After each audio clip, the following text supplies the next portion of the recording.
Hey guys, I'm Nick and welcome back to the channel. Or if you haven't been here before, or if you just have been here before, but haven't maybe gone to the big clicker Rooney on the big red button, please go ahead and subscribe to the channel. All the latest Star Trek news on YouTube, all the time. You want to. Don't be scared. Go ahead and click that big subscribe button. Today we're talking about Prodigy, Star Trek Prodigy, Season 1, Episode 8, entitled Time Amok. A bit of a riff on the original classic Trek episode Amok Time. We've just flipped the words around, made it Time Amok instead. So a little bit of a homage there to an original series episode.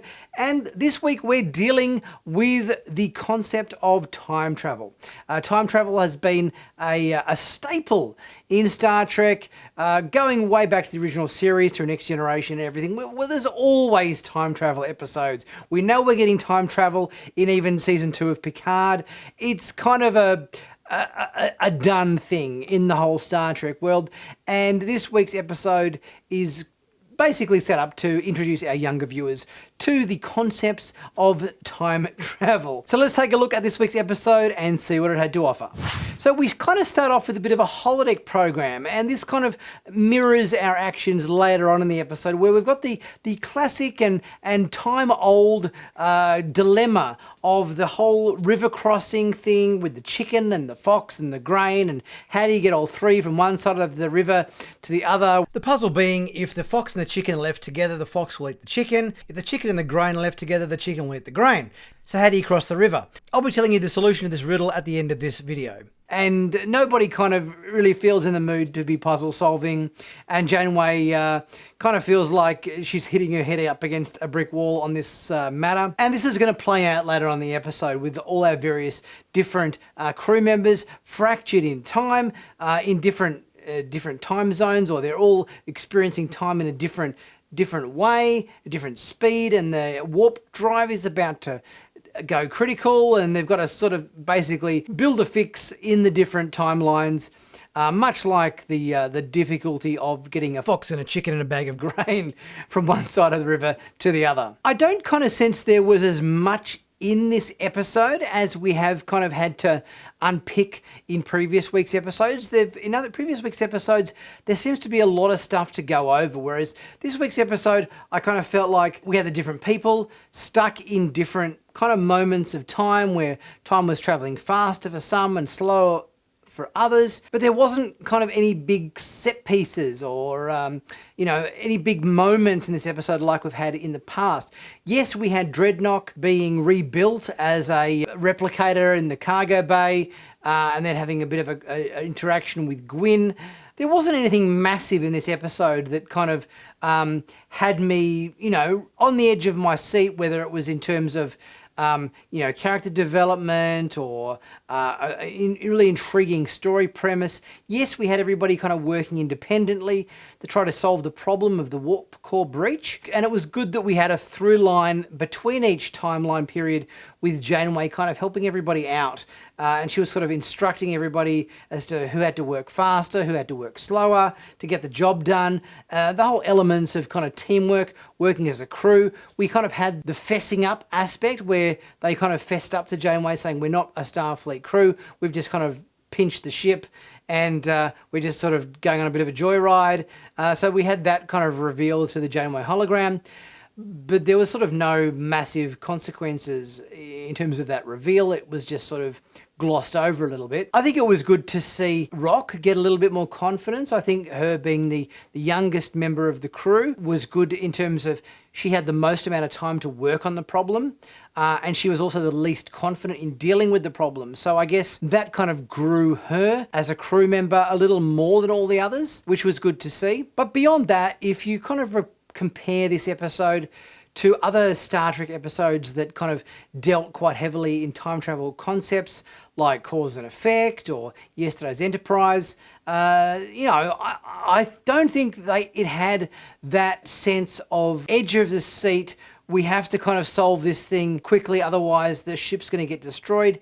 We sort of saw the ship evaporate a couple of times, maybe in sort of just bubbles, but it wasn't really overly dramatic. That opening to that cause and effect episode of Next Generation, where the teaser part of the episode at the start just had the Enterprise on fire, spinning out of control and exploding. I think that was one of the best teasers of a Star Trek episode that just really hooked you into to what was going on and you know what you were in for in that week's episode. I sort of felt that this episode was kind of lacking a bit of that really exciting edge that you kind of get where we're stuck in a temporal loop. We've got the whole tachyon storm thing going on, which put the whole ship into these various different fractured moments of time where time was traveling faster or slower for different members of the crew, but you never really felt like really on the edge of your seat. In terms of the time travel component, yes, I guess this was a good way into the concepts of time travel to our younger viewers, but I wouldn't place it overly high. Just in terms of the storytelling and narrative, in terms of what they had to do to solve the problem, we had to rebuild the warp core or whatever, to stabilize the whole situation. The fact that the crew was all split up and disjointed into different time frames, and Janeway was the only through line that was progressing through all of them, I think maybe took a little bit of that jeopardy out. We didn't have that two-way interaction where they were really kind of freaking out. They were sort of just dealing it in their own way. I mean, Rock was kind of too scared to do anything about it. Dull was just too busy playing a game on his little iPad there on his bed.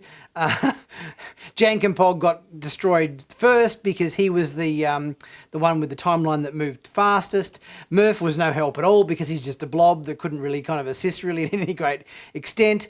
So I suppose by breaking the crew up also I felt removed a bit of that jeopardy and a bit of that tension that we probably could have had a bit more of in this episode. We do now know that the protostar, having travelled into the Gamma Quadrant, is significantly further away from the Diviner and Dreadnought now. So I think they commented in this episode that they would be several months away because of the distance that they have travelled.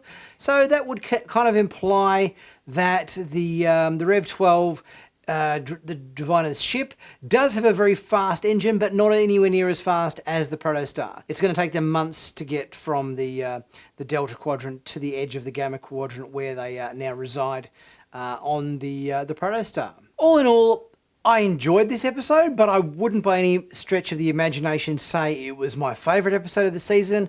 In fact, I'd almost go as far as saying it was probably what I felt like maybe was one of the weaker episodes of the season so far. We had some interesting concepts with time travel, and we had some interesting growth, I guess, in terms of teamwork and strength and everything.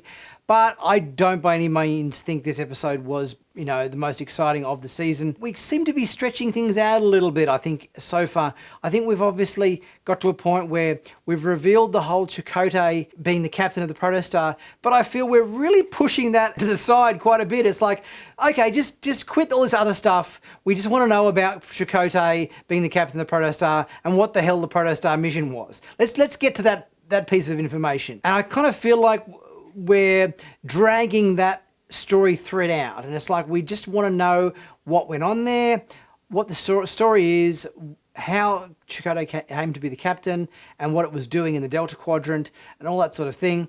And we're really stretching that story beat out quite considerably in this series. So let's get to that in the next 2 episodes. We've got 2 episodes left of Prodigy before we go back to more Discovery episodes, but hopefully we're going to get a little bit more of a satisfying drop of information in regards to the whole Chakotay captain of the Protostar angle before we blow out our last 2 episodes before Prodigy takes a significant break. So the solution to the chicken, fox and grain riddle is the man and the chicken cross the river.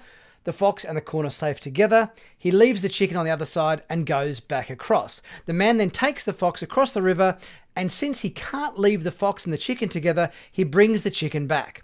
Again, the chicken and the corn can't be left together. He leaves the chicken and he takes the corn across and leaves it with the fox.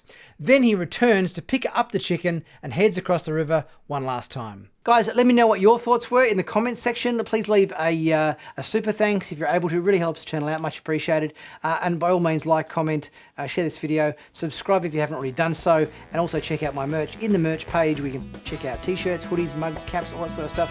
Helps the channel out. Or if you want to click on the link for the galaxy projector in the background, you can see all the cool nebula and stars I've got going on. If you want one of these for yourself for home, link in the description.